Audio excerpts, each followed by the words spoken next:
The first small group reading session is going to set the tone for the whole year, so it's important to keep a few things in mind as you plan it. Today I'm going to show you exactly what I do my very first time that I meet with my students for small group reading, and I have a free resource to share with you to help you as well.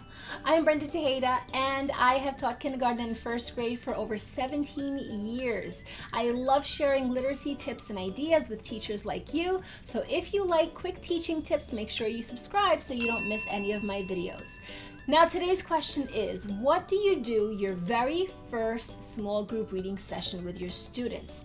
Well, there are a few goals that you have in this session, and it's less about academics and more about routines, expectations, and motivation. You want to teach your students the purpose of meeting in small reading groups, the routines and expectations that they will have and you will have when you meet together, and you want to motivate them so that when they come for you, when you call them for your reading groups, they're not dragging their feet or moaning and groaning, going to the bathroom and coming up with an excuse. They're actually looking forward to meeting with you. They're excited to learn. And one of the ways that I like to do this is by telling them that they're going to be in a special group with me, like it's kind of like a little club. We're going to do fun activities that's going to help them become even better readers and writers. So your very first reading session, like I said, has 3 goals. Show them routines, teach expectations, and motivate them. But even though you have 3 goals, you also want to keep it short and sweet. Now, before you start meeting with your small groups, make sure that you've set up an effective small group reading area. And if you need help with that, I have created a video with exactly what I have in my small group reading area and some tips and resources for you to set up yours. I also have a video with my top 5 center tips so that your other students are not distracting you and they're on task at their center. So I will link those somewhere around here and you can check those out too. Okay, let's get started. First, meet with your whole group of students to explain the purpose of meeting with you in small groups and to get them a little bit excited. So, friends, I am so excited because we are going to start meeting in small reading groups. I'm going to meet with a few of you at a time, so it's like a special club. I'm going to teach you how you can become even better reader and writer, and we're going to be doing lots of practice with games and activities. I can't wait to show you all the fun tools that I have too. And at this time, you might want to give an overview of what to expect when they come to the reading table with you. But of course, when you actually start, you're going to want to review those and then again and again the first few times that you meet. Okay, so once students are at their centers, it's time to call your first group to your reading table. Now here's a quick overview of what I cover, and then I'll go back in depth and tell you a little bit more detail about each part. So we're going to go over the routines, introduce tools, quick read and write. Remember, it's more about the routines and expectations than academics for this very first session. And we're going to end with a fun game and a review of the routines. Now let's go into each part with a little more detail, starting with routines. Now, in my classroom, I taught my students that all they had to bring with them to the reading table was a reading book baggie. They don't have it for this very first session, but I gave them an empty baggie to practice with. Inside their bags, they would accumulate any text that we had read together, whether it's books or poems or their word rings or story rings. They could come to the back table, take those out, and start reading independently while they waited for me to start. I might be writing notes about the group that I just had and send back to their centers. I might be just checking into my centers and making sure that students were on task, or any kind of problem solving that you know happens all the time in the classroom. Next, it was time for learning and practicing a skill. So I explained to my students we'd start with a sound game, and then we would do some reading and writing. And I told them the cool thing about meeting in small groups is that they didn't have to raise their hand when they had something to say about the book. As long as it didn't interrupt anyone, they can just say what was there on their mind. Okay, so let's get to the lesson. The first thing I like to do is start with a phonological awareness activity, or we called it a sound game, and one of the ones we played most often was code words. So I would say the sounds to a word, and students would blend it and say the word. And before segmenting phonemes, I might start with segmenting syllables or segmenting onset and rhyme. So for example, I might say, okay, students, touch your ed. They would say head and touch their head. Touch your nose. They would say nose and touch their nose. After the sound game, it's time for reading and writing. So I would show them the text that we're going to read, but before I hand it out, I'm going to introduce a new tool. Whenever I introduce something new, I want to give them a minute or two to just explore and even play with it, because if you give them the books and then you give them the whisper phones, they're going to want to play with it. So we get that out of the way before we even start. If you don't have whisper phones, I highly recommend them. They kind of work like a little telephone, and students can hear themselves reading, and it also stops them from getting distracted from each other's reading. So I will just pass the whisper phone around and ask them to say their names into one side, and I love their reaction the first time they use it. They're always amazed because it sounds so loud in their ear. Now, after they've all experienced the whisper phone, we can go ahead and put it down and get on with our reading. So the very first text that you choose, make sure it's not something that's too hard for them. Remember, we're going over routines and expectations, so we just want them to understand and get an idea of what to expect in the small group reading lessons. Of course, your text will depend on the grade level that you teach and the ability of your students. So I have a freebie for you, and I included 2 different books that you can use. Just check the link in the description and you can grab them there, and I'll show you really quickly what each one is like. This one is just for the letter M. It's one of the first letters that I like to introduce because it is continuous, so you can extend that sound. It is a high utility letter, so once we have learned a few letters like M, S, A, T, we can start blending. We can start making words like mat and sat and at and Sam and am. So M is one of the first letters that I like to introduce. So in this book, the first page has pictures that start with the sound so students are going to point to practice one-to-one correspondence. Monkey, mirror, extending that first sound, macaroni. And then I have pages where we learn about the letter and then we read it like this. Monkey.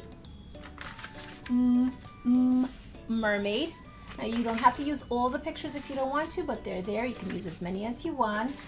And on the last page, students can trace the letter, capital and lowercase. They can trace it with their finger. You can have them trace it with a crayon or a pencil afterwards.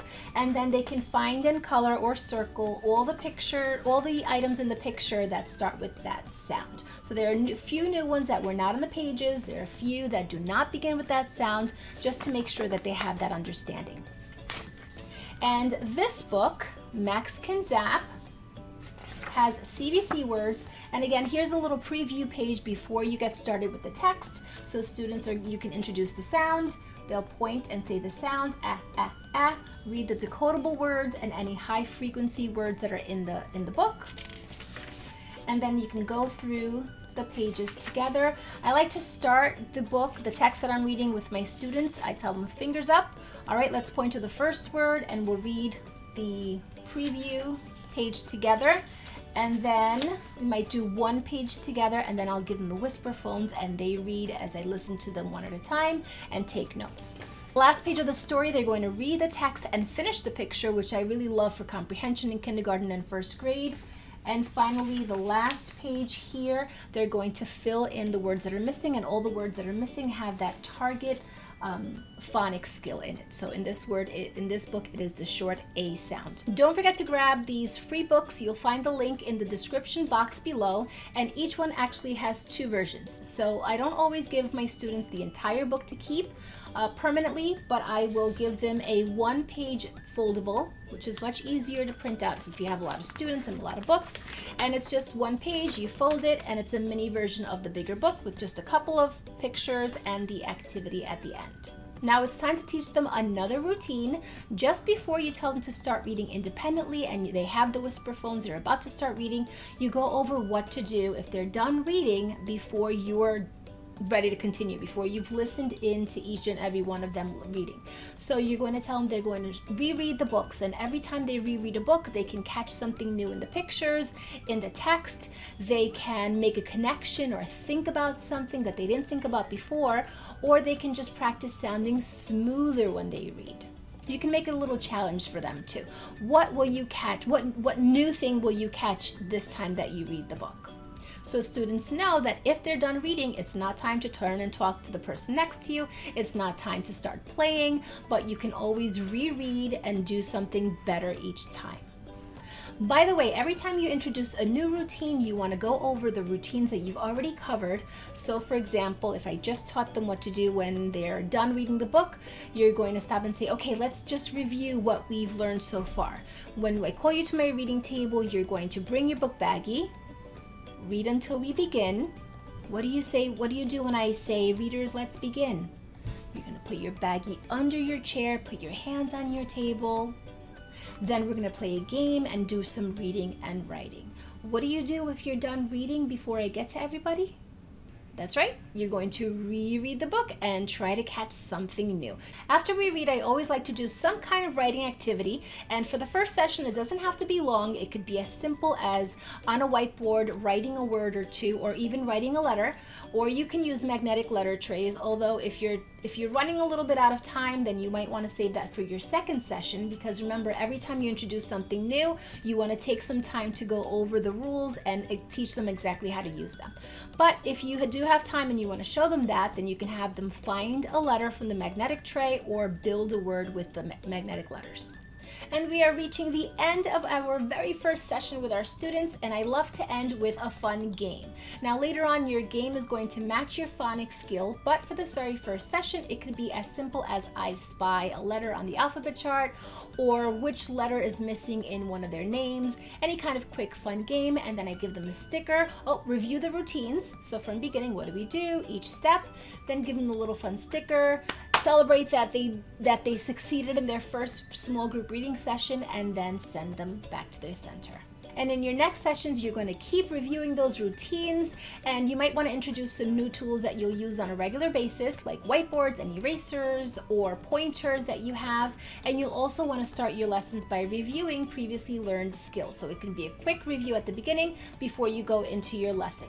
But this first session was really to give your students an idea of what to expect, again, set the routines and expectations, and to get them motivated. Okay, let's bring it all together for a recap.